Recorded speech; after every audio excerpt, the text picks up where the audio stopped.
各位观众朋友，大家好，欢迎收看11月27日的南方特搜报，我是林嘉义。台湾职篮 T1 联盟球季即将展开，23日高雄全家海神队举行成军启航仪式，连接高雄在地，将主场馆安排在巨蛋体育馆，未来也将连接学校、社区或在地企业，联手打造职篮的新纪元，为高雄篮球再创新业。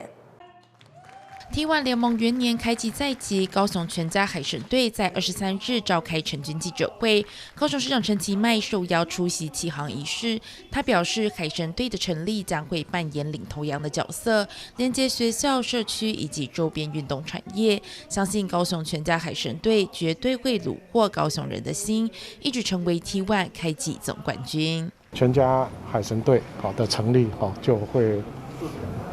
起一个领头羊的一个角色那我也知道说他们有很多跟学校的培训还有社区篮球，那以及在这个包括有一些我们高雄的一些学校来进行这个像球团经营周边的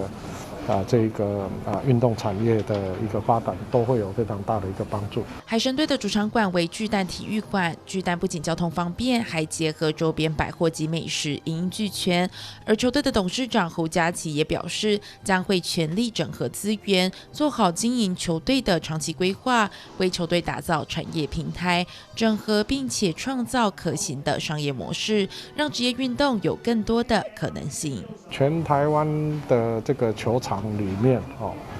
大概是我们汉神巨蛋的球场应该是最好，交通也是最方便那服务的功能也是最齐全，跟社区跟我们整个高雄市的这个交通港口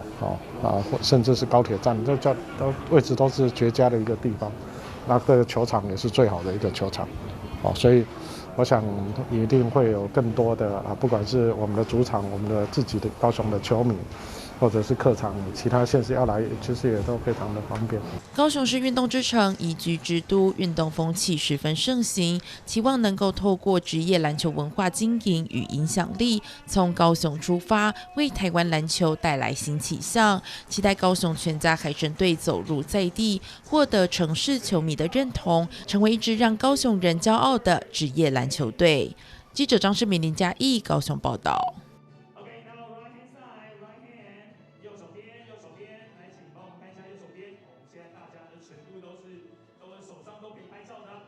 台南市议会议员餐厅日前结合许多社会团体举办捐血活动，邀请电视名厨与台菜王子2位厨师现场示范虱目鱼料理，邀请前10名捐血者免费品尝。由台湾农特精品跨业交流协会主办，一起卷衣秀公益捐血活动，日前在台南市议会议员餐厅前的广场举办。邀请许多社会团体，包括东滨爱心会、国际从他社、五条港商圈发展协会等共同协办。只要完成捐血，主办单位赠送咖啡、口罩与全联礼券等。中午还邀请5星级名厨柯俊年与黄景龙于议会餐厅来示范虱目鱼料理。市长黄伟哲也特地到场致意。这个地方地利实在太好，因为每天光是议员、民众不管来议会洽公，或者甚至于市府员工走路的距离就可以来这边来一方面用餐，或者一方面这个休息的时候能够在这边喝个咖啡，我觉得都是非常好的地方。那感谢议会提供这个地方这么好的一个空间，能够让员工也好，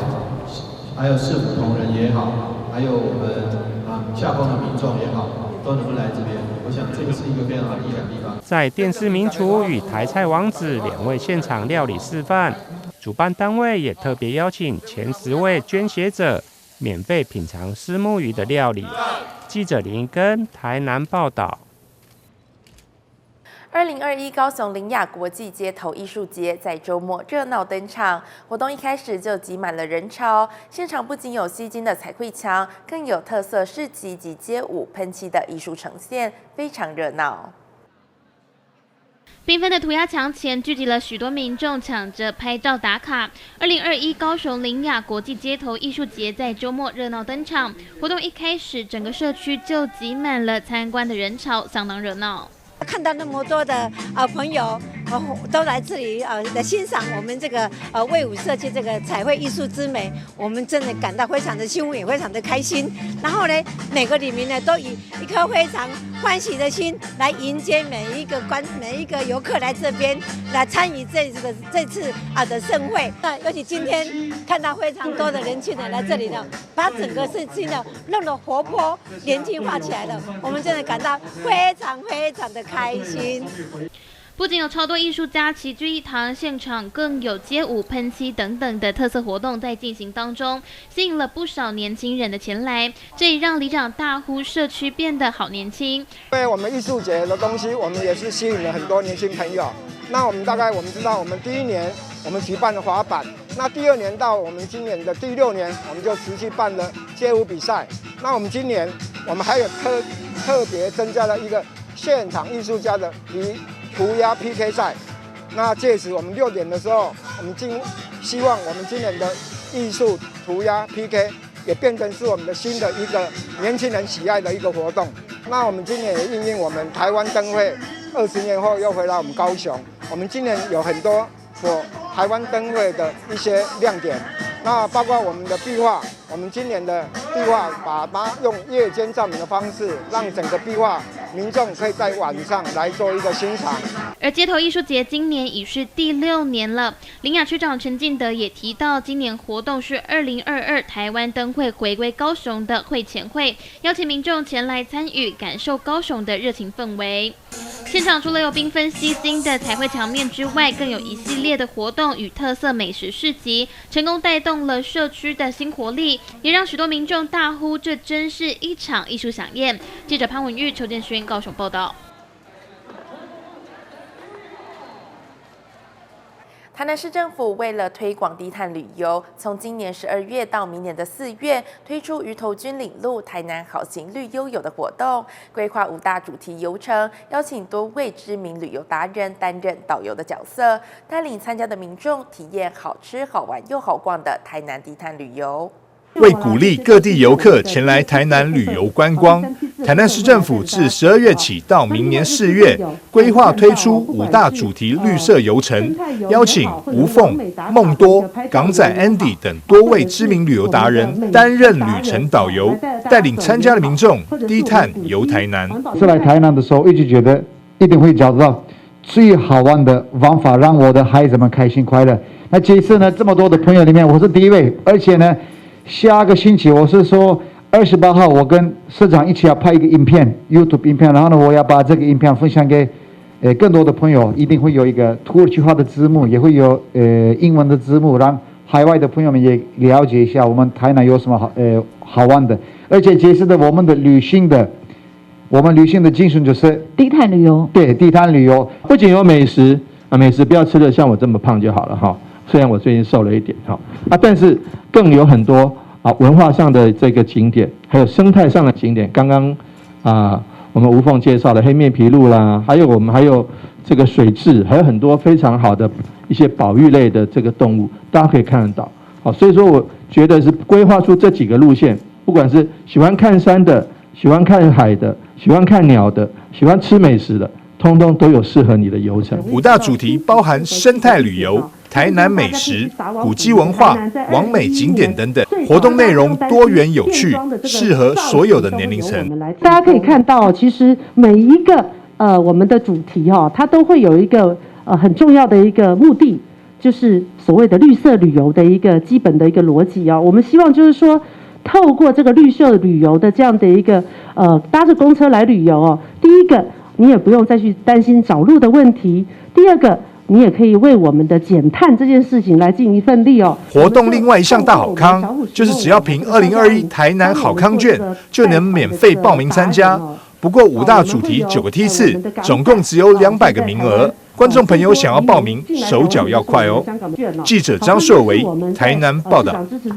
位在鼓山区的绿川里，在爱河景观步道完工后，搭配上里内的大型墙面彩绘，摇身一变成了附近居民的散步好去处。里长也乐见在铁路地下化完工后，改善原先铁路旁居民的生活品质，也带动周围的房价成长。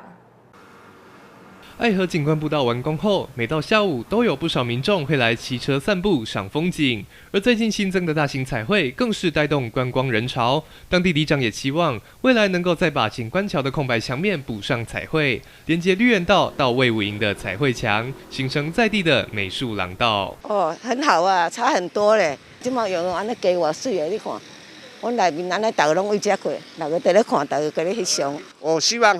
当。跟这边也可以了，跟这边的看艺术家怎样去彩绘它了，一定是把它彩绘就很漂亮了。本来这个公园是很烂、很破烂的，现在变成个桥过去了，到3明7了嘛，彩绘起来真的是成为高雄市最漂亮的地方了。在铁路地下化后，原先的道路获得拓宽，改善了噪音问题的同时，也增加了住户们行得安全。而腾出来的绿园道更是成了居民的休憩天地。里长也表示，未来会持续规划，让园道公园的设施更加完善。还没铁路地下进入之前，噪音太大了啦。这条在路边嘛，都用乒乓球人睡觉，在安宁上就差了很多了。但是现在就要把铁路地下化，差不多2-3年了嘛，现在把我们的生活品质都提高了啦，里面大家很高兴啦，大家讲哇，味道真水。本来在厝破破烂烂嘛，现在的整理以后，把这边的房价也带动这边的房价。铁路的地下化、完工的景观桥，再加上越来越多的彩绘墙面，让本来长期受到噪音、黑烟侵扰的绿川里，环境获得大幅改善，也变身成为休憩打卡的好去处。记者邱建勋高雄报道。受到新冠肺炎疫情影响，国际学生方程式赛车比赛连2年取消。台湾各大专院校今年多数没有再造新车，只有成大仍然坚持打造出全新的电动赛车，成为了全台唯一。盼望明年可以出国比赛。目前疫情控制以后，队员也积极试车，相当有成就感。这台全新的电动赛车已经是第3代，成本大约200多万，由成大20多名学生从有到无，花1年打造完成。最近由女队长带领试车，从0加速到100公里，时速只要3秒。这是同学们大家自己做的赛车，所以就会觉得很新鲜，然后就会觉得。第一个感受是觉得哇，大家好厉害，然后就觉得蛮酷的，因为这是第一次开这种赛车这样。赛车团队表示，为了出国拿下好成绩，他们坚持每一年都要做出比前一年更好的车。特别疫情期间找材料更加困难，所以完成后更有成就感，也让成大校长倍感光荣。那我们这次使用的双马达驱动，就是它是2个马达分别控制2个后轮，那可以在可能弯中或者是加速，就是在我们想要的状况下，可以让车子跑得更快这样子。在赛道上可能就快个1-2秒，但是其实还是蛮多的这样。把所有的心血、所有的梦想现在一点一滴都落实在这个非常非常美丽的新车里面。对的，这一组同学里面更是身体力行的呈现了所有的价值。成大团队表示，未来将追求更好的数据，等待国际疫情控制，就可以到日本参加国际赛，为国家争取光荣。记者郭文吉台南报道。前镇区镇东里的里长蔡川氏，因为感受到纳马夏果农的辛苦，自从莫拉克风灾之后，便每年都提供里内的场地，在水蜜桃盛产的期间，替果农搭帐篷做广告，号召里民们一起来购买，带领全体镇东里的里民共同做善事。就让我们一起来感受这里的温暖善风吧。桌上一盒盒色泽鲜艳、香气逼人的水蜜桃，引起民众争相试吃及采购。这是在前镇区镇东里里长蔡川市所发起关怀纳马夏灾后重建农特产品的义卖活动。自莫拉克风灾后至今，每年从不间断。里长因感受到纳马夏果农的辛苦，便提供里内场地，还替果农搭帐篷做广告，号召里民一起来购买，发挥爱心，让果农能够走出风灾创伤。水蜜桃的头龙敲电话讲，迄个李长啊，你是袂当甲我斗产销一个因为拢无游客佮种出来，他们也没有到迄个菜市场、果菜市场去销售的管道，所以我就甲伊讲好，无恁再来我遮卖。当初发生的时阵。因个水蜜桃遐个头龙要来遮卖，实足辛苦，含迄囡仔哦，迄囡仔细汉啊，就抱来我办公室遮卖。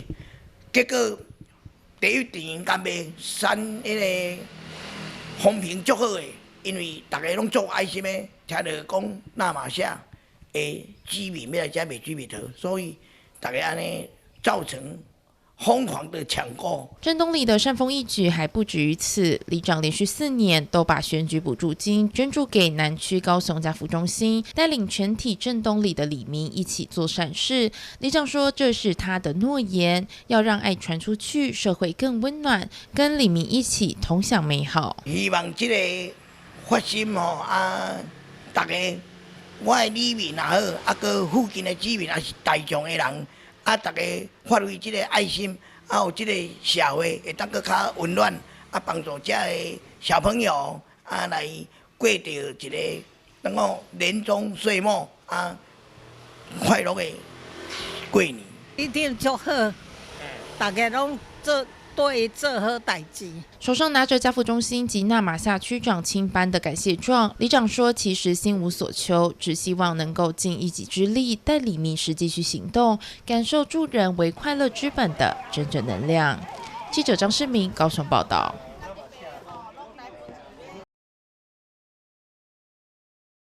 成大校园是许多知名网络小说所描写的题材，加上很多知名作家、诗人都是成大毕业，所以也吸引作家蒋雅妮远从台中到成大来读中文系博士班，而且就读博士的期间，还陆续出版2本散文集，在文坛成功写出自己的一片天。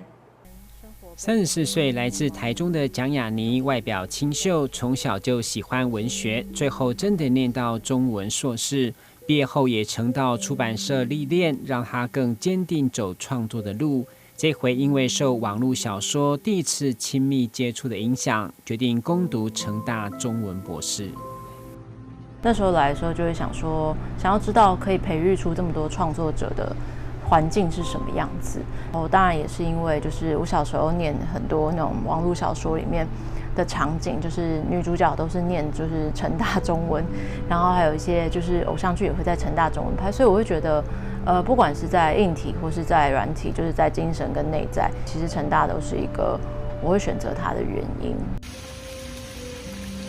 就像蒋雅妮所说，许多知名小说作品和戏剧取景都选择在成大，让她虽然从台中通勤，都想来看看培育创作者的环境。而面对目前已经获奖无数的作家，也是博士班候选人，指导教授也盼望他有属于自己的位置，继续在文坛走出成功的一条路。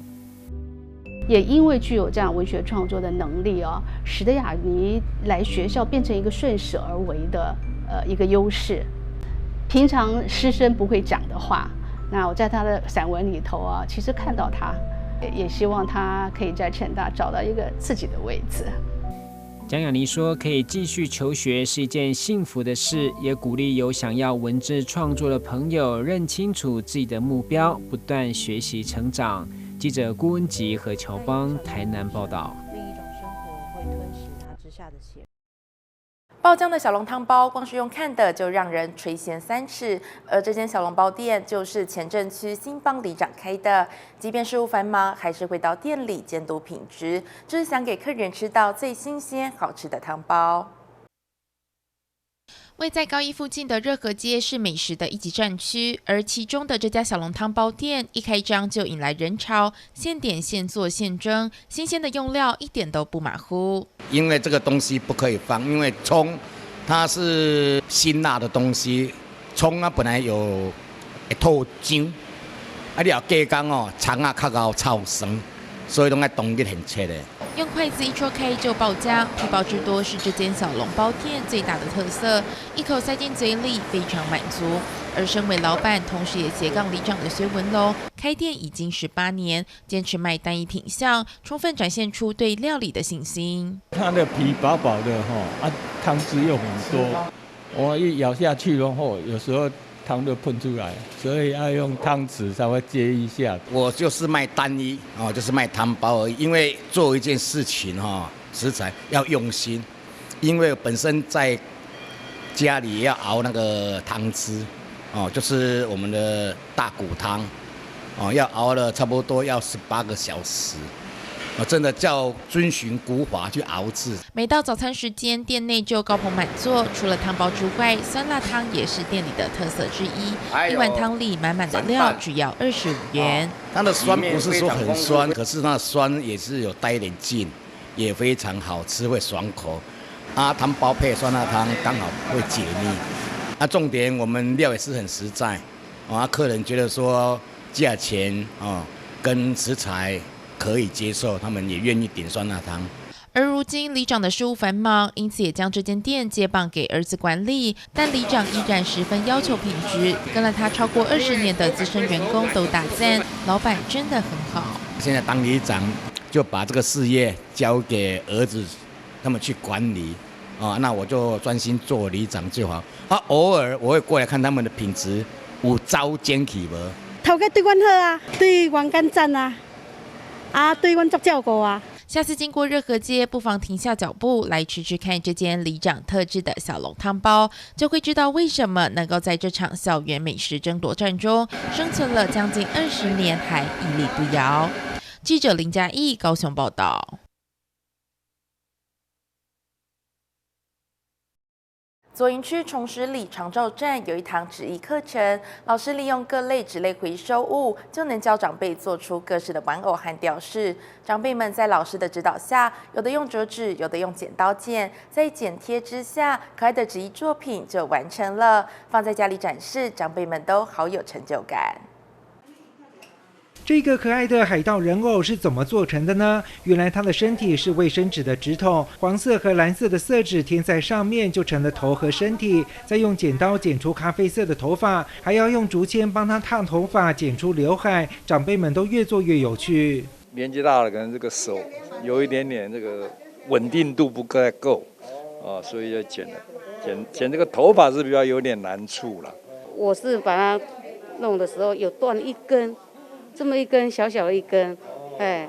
不太要紧啦，只有这么一根而已。海盗的头和身体做好了，还要用黑色的色纸折出三角形的帽子帮它戴上，再粘上眼睛，画上嘴巴，贴上补丁，海盗的造型越来越明显。老师也鼓励长辈可以在一些小地方上发挥创意。对，我都会给他们讲，不一定要照我这样，我只是做个样板出来给你们看，你们就是自己再去创意。像这个补丁的，你要补1块也可以，补2块也可以。静态我们也有画画课然后撕贴画，然后手做布偶、手缝布偶或者手缝包包都有。对，他们都会去做，我们都有请专门的老师，然后针对不同的课程有做不同的设计，这样子。在老师的指导下，长辈们不只会做一些小玩偶，几项比较复杂的作品，长辈也能够一一完成，并且做出兴趣。在做的当中，也训练手眼协调，预防失能失智。完成的作品就放在家里展示，可以向亲友炫耀。快过年的时候会做那个炮竹吧？有啊，有的人问的话，我们就说这是在长照站做的我的作品回去我都展示在我们家客厅。客人来会跟他炫耀说，对，尤其是孙子回来，他说阿嬷好厉害。能够跟左右邻居大家认识，互相有一些联谊。第3个就是能够让他透过这样的所做的方式，能够让他刺激他的脑力，能够延缓他的所谓的可能在丝质方面的一些很好的一个方式。薄薄的一张纸，经过巧思或折或贴或剪，就能变化出各种造型。崇实里长照站开设纸艺课程，吸引长辈走出家门来和大家一起动手做，增添生活乐趣。记者潘志光、雷昌邦高雄报道。以上就是今天的南方特搜报，感谢您的收看，我是林嘉义，祝您平安顺心，我们下次再见。